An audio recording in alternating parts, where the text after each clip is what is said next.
Hi mga friendship, eto, galing ako sa palengke, kauwi ko lang at bumili ako ng aking lulutuin tong araw na to ngayong tanghali. Eto mga friendship, ang mga binili ko, eto ay tilapia, sabi nung nagtitinda, 100 isang kilo. Kalahating kilo bili ko dyan mga friendship, 50 pesos, apat na piraso. At ang talong, ang bili ko dyan, 10 pesos, o diba? 10 pesos bili ko dyan.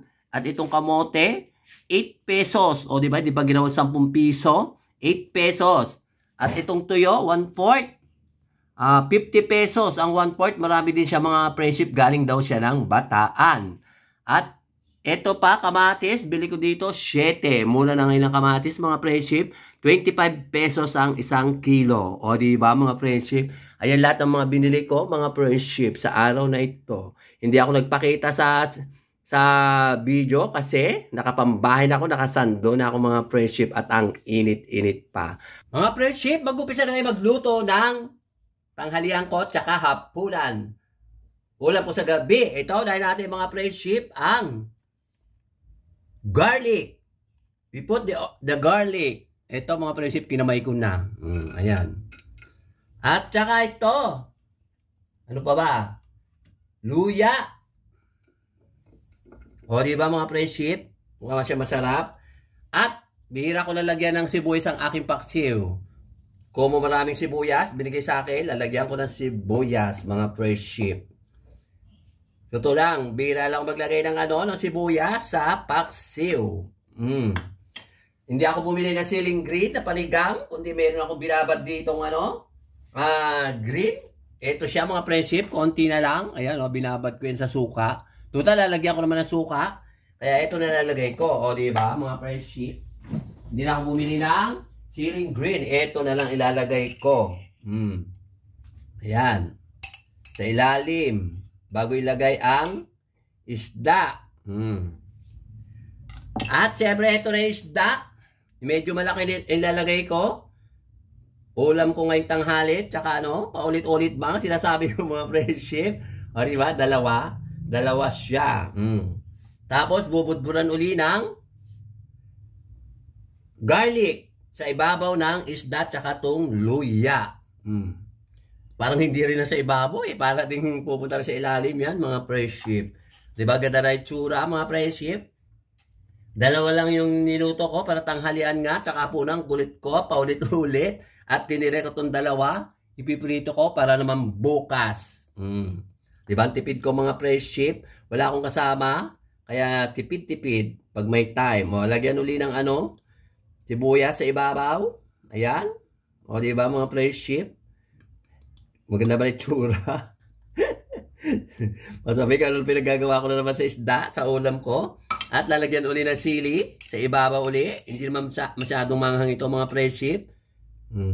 Kaya malakas ang loob ko maglagay ng sili ng marami dahil hindi siya masyadong manghang. Binuro ko yan, puno yung isang garapon dati. O ngayon, konti na lang. At siyempre ito, lalagyan natin ng bilog na talong. Ground eggplant. Lagyan natin dito sa gilid. Diba, hindi ko na hinati-hati kasi maliliit siya. Maliliit siya. Sawa na ako sa haba, sa bilog naman. Kung maaari nga lang yung oblong Kaso walang oblong mga friendship. Wala. Tapos lagyan natin ng bell pepper. Ay, ano ba to? Pepper. Wala palang bell, kundi pepper. Pag bell, parang hugis bell talaga. At eto, lagyan natin ng fish sauce. Patis in English, ay ang Tagalog, patis. Diba mga friendship? At konting suka muna dahil sobrang asim ito. Hindi kasi ako mahilig sa manghang ay sa maasim masyado.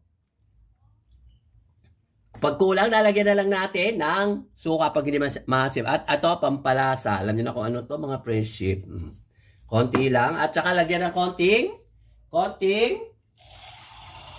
water. We put the water, a little bit of water. Diba? Mukha na siya masarap yan, mga friendship. Tanghali na, alas 10 na. Hindi pa ako nakakaluto. Tsaka natin ngayon, takpan. Ingay ko, di ba mga friendship? Ako lang mag-isa, kaya ito lang ang lulutuin ko. Eto na mga friendship, kumukulo-kulo na siya. O, di ba ganda? Tignan mo ganda ng mga talong. O. Ano oras kayo maluluto? Tanghali na, mag-alas 11 na. Kaya na naparami yata na sabaw mga friendship. Di ba? Ganda ng itsura. Ano, may mga bilog-bilog. Hindi ko na iniwas sa gitna kasi malilit naman mga friendship eh. Yan ang masarap kainin, yung buo. Buong buo. Ayoko ng ano. Minsan kasi pagka hinihiwa pa ng malilit yan, nadudurog mga friendship. Kaya ganyan ang ginawa ko, buo-buo siya. Kaya para buo-buo rin siyang kakainin. Pero hindi ko naman siya lulukoy ng buong ganyan mga friendship ha. Mga friendship, luto na siya at kakain ako maya-maya. O, diba mga friendship? Hindi ako kumain kaninang umaga. Ngayon mag-aalas 11 na. Bago lahat pala, shoutout kay Ma'am Juby at kay Sir Glenn, tsaka sa anak niya, tsaka sa apo niya. At tsaka kay Sir Ruben, at tsaka kay Ma'am Ethel, at tsaka sa mga anak niya. At tsaka siyempre yung mga vloggers sa ibang bansa ng mga Pinoy at mga Pinay. Thank you sa inyong lahat sa panunod sa akin, sa pagtsatsaga manood sa akin kahit na bihira lang ako mag-upload kasi hanggang ngayon wala pa akong wifi. Wala pang wifi pa rin kapitbahay namin. Nakiki-wifi lang ako dati sa kapitbahay ngayon. Ngayon nakiki-wifi ako doon sa kapatid ko. Doon ako pumunta para mag-upload ako. Kaya 7 days or 5 days doon pala ako nakapag-upload mga friendship. At siyempre sa mga Pinoy na nandito sa Pinas na laging nanonood din sa akin, alam niyo na kung sino-sino kayo. Maraming salamat sa inyong lahat. Mga friendship, ito na ang aking finished product. O, diba? Ganda. Ang ganda na itsura, o. Mas marami pa yung sibuyas kaysa sa talong. O, tignan mo yung yung sili, putol-putol siya. O, may mga din, mas marami pa yung condiments. Ay, condiments ba? Condiments. Mali, condiments pala. O, diba, mga friendship? Ang ganda na itsura, diba? Mukha siyang masarap. Hindi lang mukha siyang masarap. Masarap siya. O, yung ibang talong naiwan doon sa kawali. Sa aking small, batterable na talyase. O, sige na, mami ng mga friendship at kakain na ako. Ako lang mag-isa.